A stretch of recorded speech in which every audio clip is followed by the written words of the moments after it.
What if every volcano on Earth erupted at the same time? Picture this. It's a Tuesday morning, just like any other. You're sipping your coffee, scrolling through your phone, maybe checking the weather, but suddenly the ground beneath your feet begins to tremble.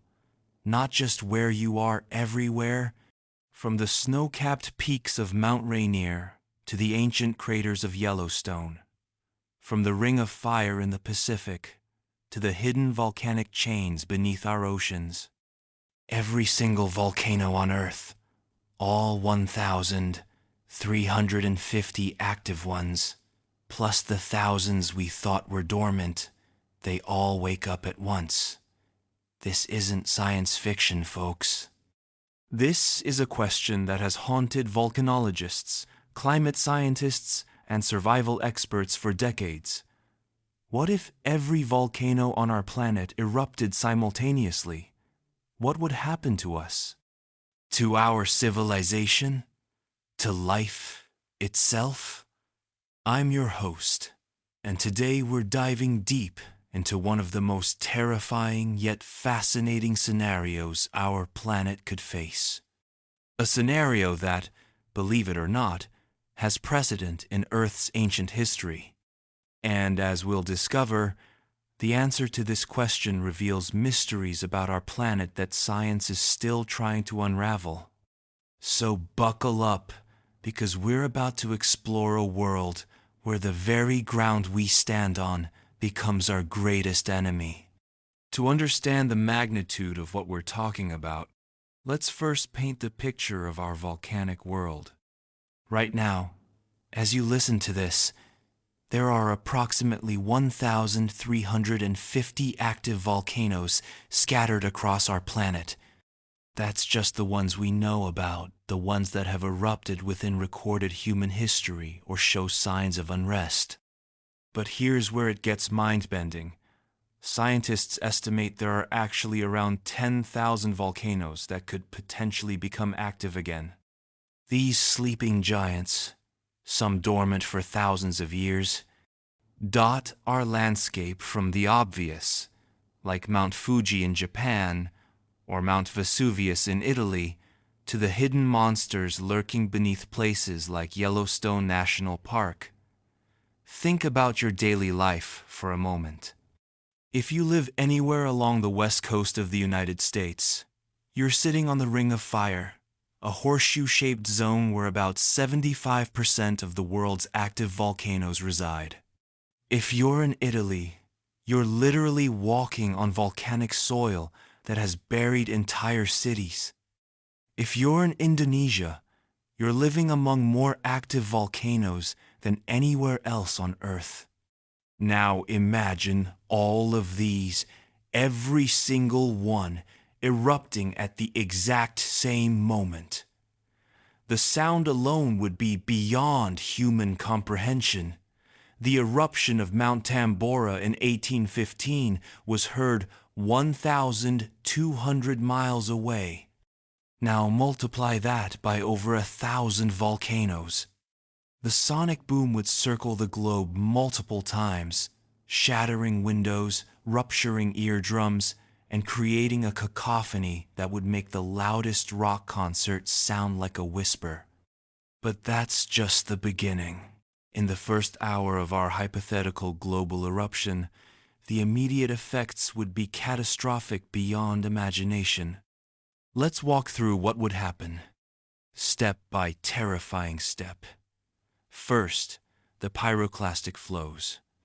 These are superheated gas and rock fragments that can reach temperatures of over 1,000 degrees Fahrenheit and travel at speeds exceeding 400 miles per hour. In a normal eruption, these flows can devastate everything within a 12-mile radius. Now imagine them erupting simultaneously from over 1,000 locations worldwide.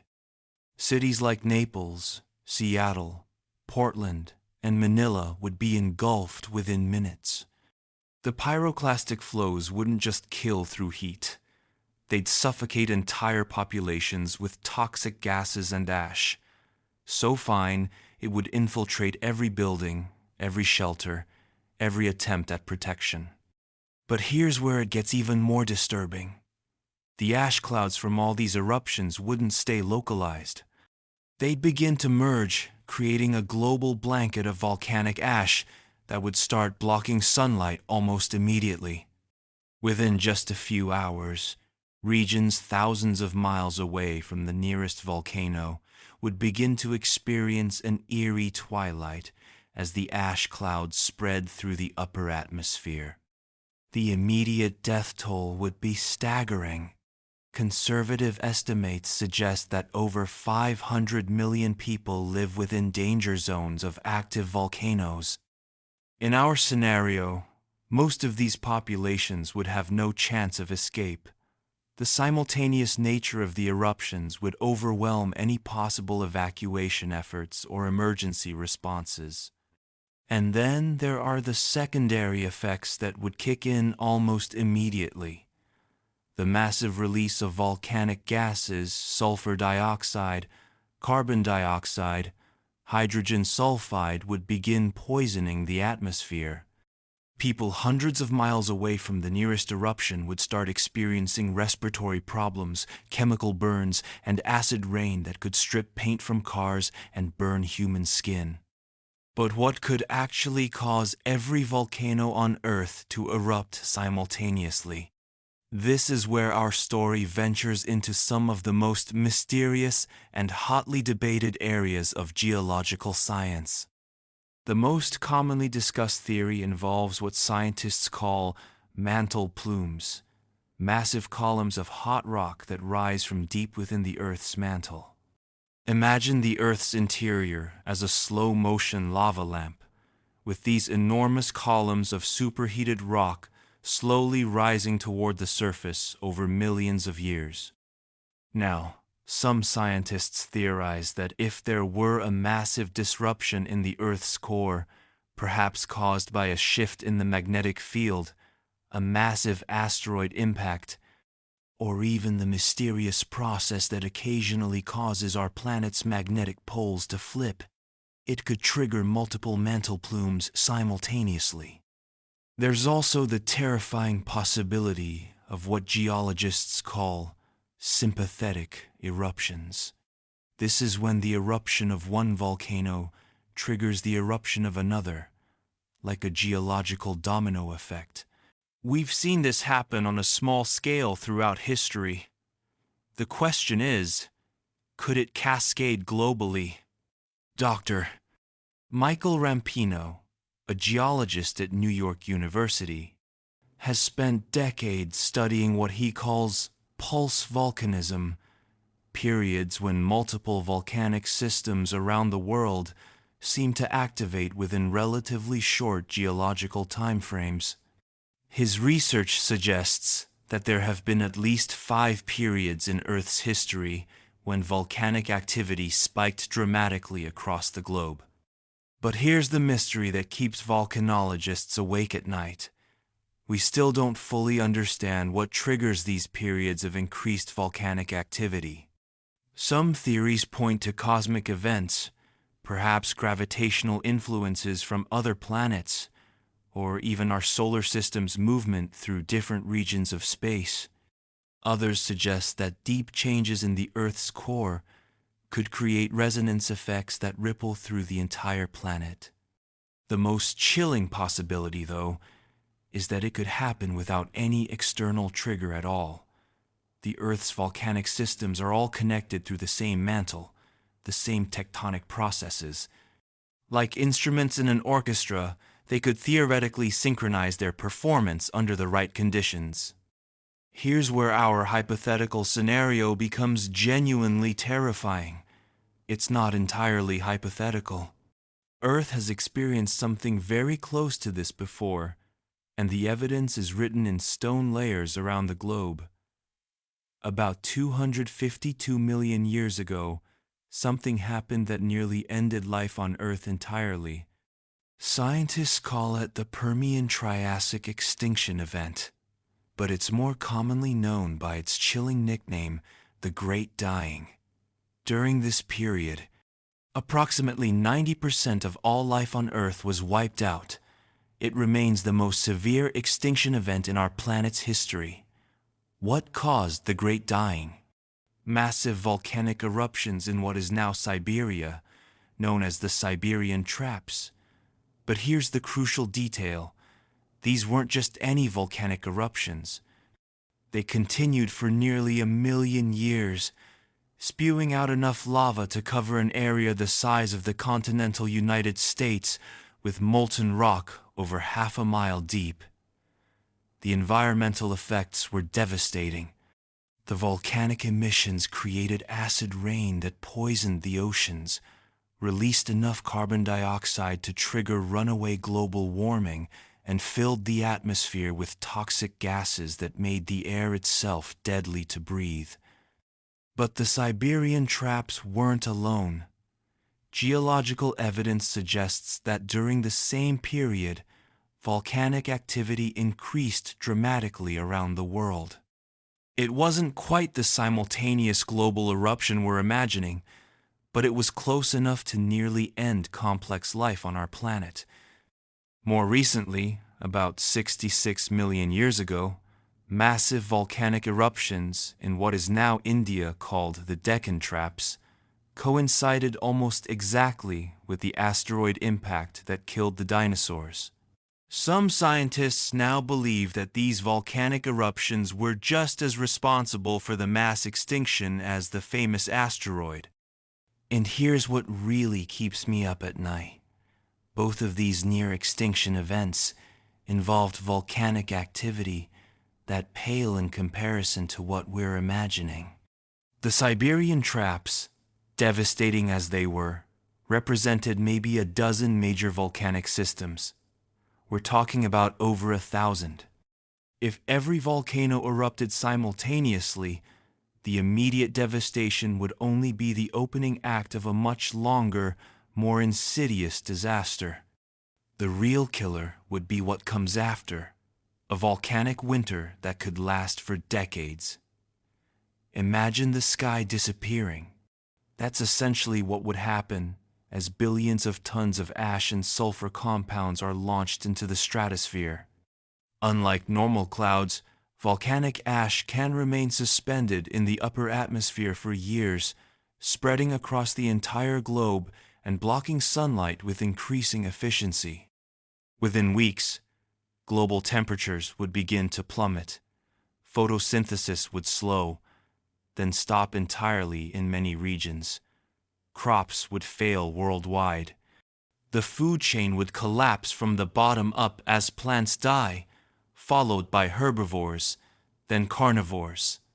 But it's not just the cold and darkness. The chemical composition of our atmosphere would change dramatically. Sulfur dioxide from the volcanic emissions would combine with water vapor to create sulfuric acid clouds. This would mean acid rain on a scale never before experienced, poisoning what little plant life might survive the initial darkness. Dr. Alan Robach, a climatologist at Rutgers University, has studied the effects of massive volcanic eruptions on global climate. His research suggests that even a single supervolcanic eruption, like the one that created Yellowstone's caldera, could trigger a volcanic winter lasting 6 to 10 years. Now multiply that effect by over 1,000 volcanoes. The oceans would be equally devastated. Massive amounts of carbon dioxide and other volcanic gases would dissolve into seawater, creating acid conditions that would dissolve the shells and skeletons of marine life. The ocean's food chain would collapse just as thoroughly as the land's. Within a year, scientists estimate that global temperatures could drop by 20 to 30 degrees Fahrenheit. Imagine Chicago's winter weather in Miami, or Siberian conditions in New York. The growing season for crops would essentially disappear across most of the planet. This is where our story becomes deeply personal, because we have to ask ourselves, how would humanity respond to such an unprecedented catastrophe? How would our society, our technology, our very nature as human beings cope with the end of the world as we know it, the initial chaos would be beyond anything we've ever experienced. With over 500 million people in immediate danger zones, the evacuation and refugee crisis would dwarf every humanitarian disaster in human history combined. But where do you evacuate to when the entire planet is affected? Modern civilization would face its greatest test. Our global food supply system, which currently feeds nearly 8 billion people, depends entirely on predictable weather patterns and massive agricultural operations. With crops failing worldwide, we'd be looking at famine on a scale that would make the Irish potato famine look like a local shortage. Our technology might be our salvation or our doom. On one hand, we have underground facilities, sealed environments, hydroponic growing systems, and food preservation methods that didn't exist during previous mass extinctions. Advanced warning systems might give some populations time to seek shelter. Nuclear submarines could potentially serve as long-term survival capsules for small groups of people. But our technology also makes us vulnerable in ways that primitive humans weren't. We depend on global supply chains, electrical grids, and complex systems that would fail rapidly under such conditions. A Bronze Age human might know how to survive by hunting and gathering. How many modern Americans could survive without grocery stores, heating systems, and modern medicine? The social implications are equally staggering. In disaster scenarios, humans have shown both incredible cooperation and devastating conflict. With resources becoming scarce and survival itself in question, would we see unprecedented global cooperation in the face of extinction, or would civilization collapse into warfare over the remaining habitable areas? Some scientists have run computer models of human survival in volcanic winter scenarios. The results are sobering. Most models suggest that even in the best-case scenario with advance warning, international cooperation, and optimal use of existing resources, human population would decline by at least 80%. Many models show much worse outcomes. But here's where our story takes a turn into the truly mysterious. Despite all our scientific advancement, there are aspects of global volcanic activity that we still don't understand, mysteries that could change everything about how we view this scenario. First, there's the question of volcanic interconnection. We know that the Earth's mantle is a single, connected system, but we're still discovering how volcanic systems might influence each other across vast distances. In 2018, researchers discovered that eruptions in Alaska seem to correlate with seismic activity in Yellowstone, despite the thousands of miles separating them. If such connections exist on a global scale, it could mean that widespread volcanic activity is more possible than we previously thought. Then there's the mystery of what geologists call flood basalt events. These are periods when massive amounts of lava pour out of the earth, creating formations like the Siberian traps I mentioned earlier. But here's the strange part. These events seem to occur in cycles that we don't fully understand.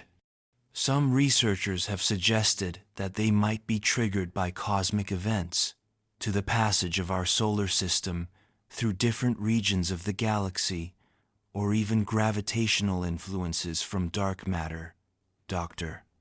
Vincent Cortillo, a French geophysicist, has proposed that these massive volcanic events might be connected to reversals in Earth's magnetic field.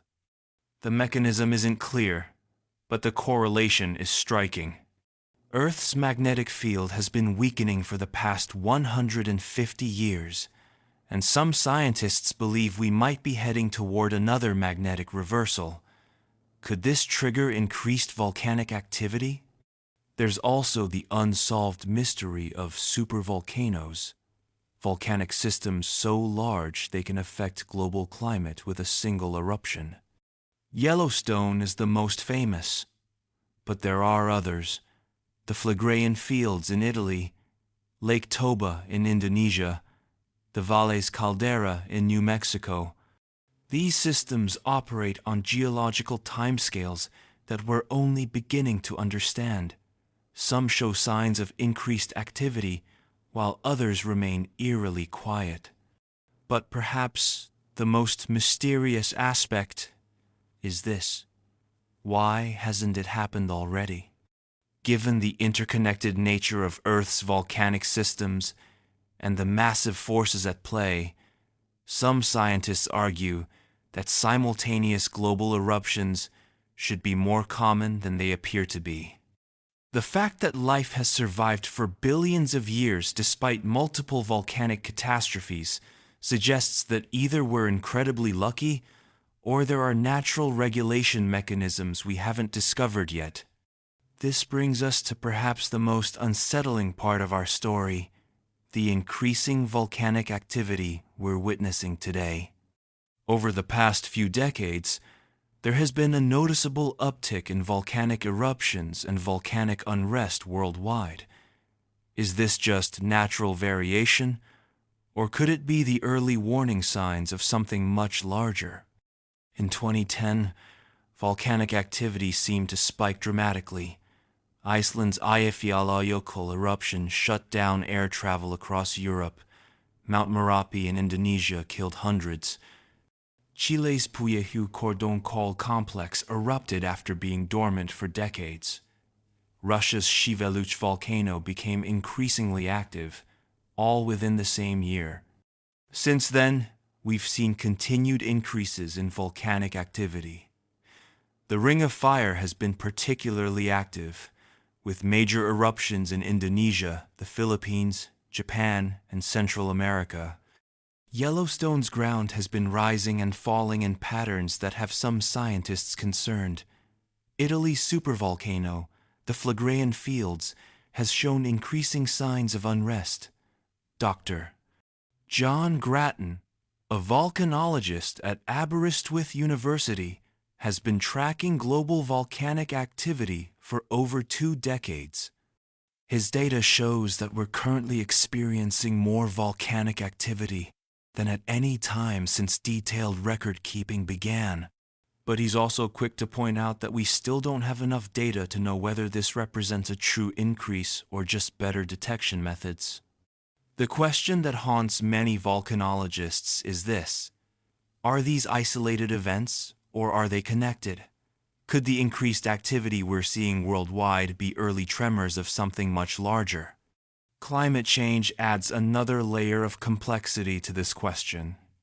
As global temperatures rise and ice caps melt, the changing weight distribution on Earth's crust could potentially trigger increased seismic and volcanic activity. Some researchers have found correlations between periods of rapid climate change and increased volcanism in the geological past. There's also the human factor. Our planet now supports nearly 8 billion people, with more living in volcanic risk areas than ever before. Even normal levels of volcanic activity pose greater risks to human civilization than they did when global population was measured in millions rather than billions. Let's imagine, for a moment, that the impossible happened. Every volcano erupted, the immediate catastrophe passed, and somehow, some portion of humanity survived the volcanic winter. What would the world look like afterwards? What kind of planet would we be left with? The physical landscape would be utterly transformed. Entire regions would be buried under layers of ash and volcanic debris, creating a new geography that would take thousands of years to settle into stable patterns. The ash layers themselves would become a geological marker that future archaeologists, if any existed, would use to date the end of our current civilization. But perhaps more disturbing than the physical changes would be the biological ones. The mass extinction that would inevitably follow such an event would rival or exceed anything in Earth's history. Scientists estimate that 95% of all species would go extinct, including most large mammals. Humans, if they survived at all, would be among the few large animals remaining on Earth. The planet's climate system would be fundamentally altered. Even after the volcanic winter ended and sunlight returned to normal levels, the massive amounts of carbon dioxide and other greenhouse gases released by the eruptions would create a runaway greenhouse effect. Earth might swing from volcanic winter to extreme global warming, creating a climate more hostile to complex life than anything we've seen in hundreds of millions of years. Recovery would take millions of years. The geological record shows that after major volcanic extinction events, it typically takes 510 million years for biodiversity to recover to previous levels. But our hypothetical scenario would be far worse than anything in the geological record. Yet, here's the strangest part. Life would survive. It always has. In the deepest ocean trenches, around hydrothermal vents, in underground caves, in the most extreme environments our planet offers, life finds a way to persist. The question isn't whether life would survive, it's whether complex, intelligent life like ourselves could ever evolve again. The scenario I've described isn't universally accepted by the scientific community. There are passionate debates about whether simultaneous global volcanic eruption is even possible, let alone likely. Dr. Eric Clemente, a volcanologist at Denison University, argues that while volcanic systems are connected through the Earth's mantle, they operate on such different timescales and under such varied local conditions that true synchronization would be virtually impossible. He points out that even during the most active volcanic periods in Earth's history, eruptions were spread out over thousands or millions of years, not concentrated into a single moment. Other scientists disagree. Dr. Michael Rampino's research on pulse volcanism suggests that there are mechanisms we don't fully understand that can cause multiple volcanic systems to activate within relatively short timeframes. While not simultaneous in the strictest sense, these events could still be devastating to global civilization. There's also debate about the effects. While most scientists agree that massive volcanic activity would cause severe climate disruption, some argue that the Earth's climate system is more resilient than models suggest. They point out that the planet has survived previous volcanic catastrophes and that life has always recovered. The truth is, we're dealing with scenarios so far beyond human experience that even our best models are essentially educated guesswork. We can study past volcanic events, run computer simulations, and analyze the physics involved, but we've never observed anything approaching the scale of what we're discussing. This uncertainty is both comforting and terrifying. It means the worst-case scenarios might be overstated, but it also means they might be understated. As I've researched this topic and spoken with volcanologists around the world, I've been struck by how this scenario forces us to confront some of the deepest questions about our existence on this planet. We live our daily lives with the assumption that the ground beneath our feet is stable, that the climate will remain within livable parameters, that civilization will continue, but the Earth doesn't guarantee any of these things. The possibility of simultaneous global volcanic eruptions, however, reminds us that we're living on borrowed time in borrowed space. Our planet has its own agenda, operating on timescales that make human civilization seem like a brief flicker. The forces that created our world are still active, still capable of reshaping or ending everything we've built. But there's something oddly liberating about confronting such an impossible scenario. It puts our daily worries into perspective. If volcanic apocalypse is possible, does it really matter whether your mortgage gets approved or your favorite team wins the championship? Or does it make these everyday moments more precious because we know how fragile they truly are? I think about my own life differently after diving deep into this research. Every sunrise becomes a small miracle another day when the ground stayed solid, when the sky remained blue, when the planet allowed us to continue our brief experiment in consciousness and civilization. The scientists I've spoken with seem to share this perspective. Dr. Robach told me that studying catastrophic scenarios doesn't make him pessimistic. It makes him appreciate the incredible stability our planet has provided throughout human history. We've been incredibly lucky, he said.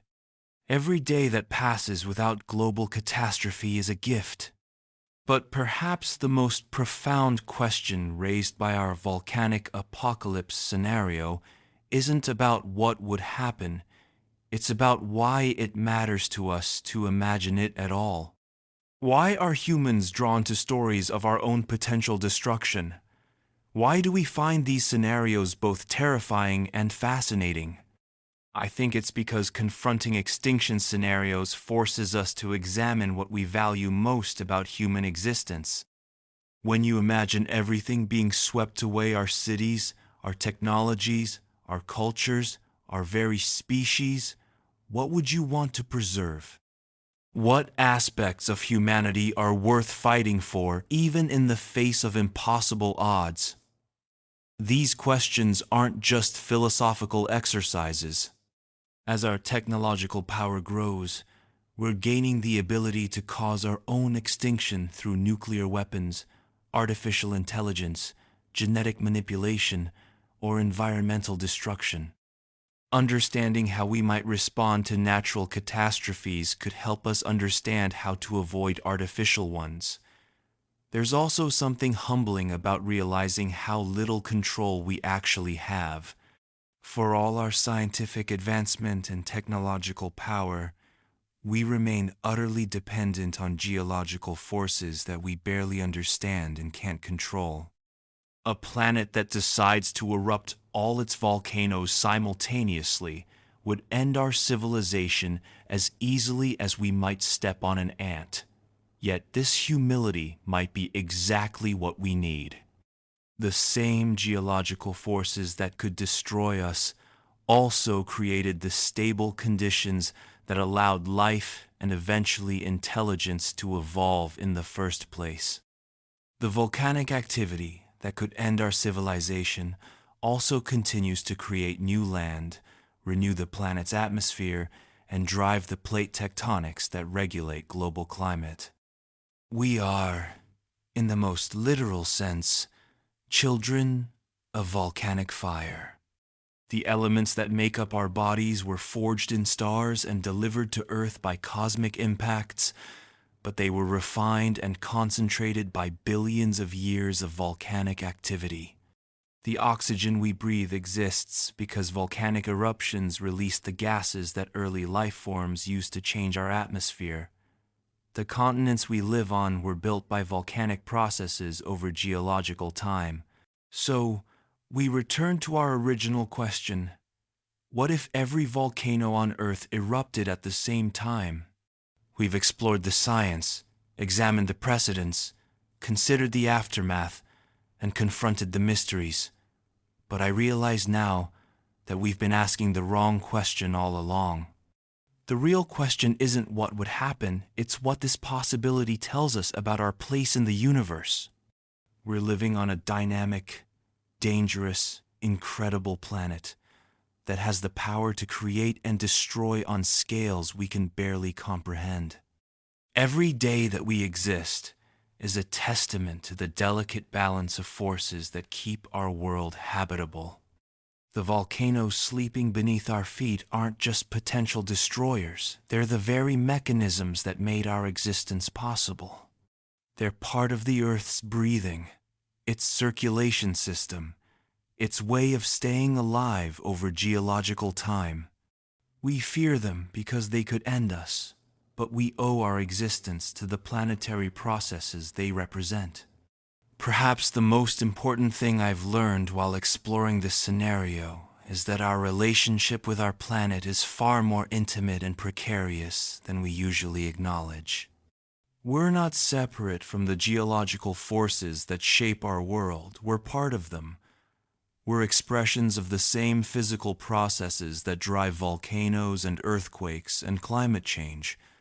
When I imagine every volcano erupting simultaneously, I don't just see destruction, I see the planet expressing itself with a power and unity that would be terrible and beautiful beyond human understanding. It would be the Earth speaking in its own voice, reminding us that we're visitors in a much larger story. The truth is, we'll probably never know for certain whether such an event is possible. The Earth keeps its deepest secrets well, but the mystery itself is part of what makes our existence so remarkable.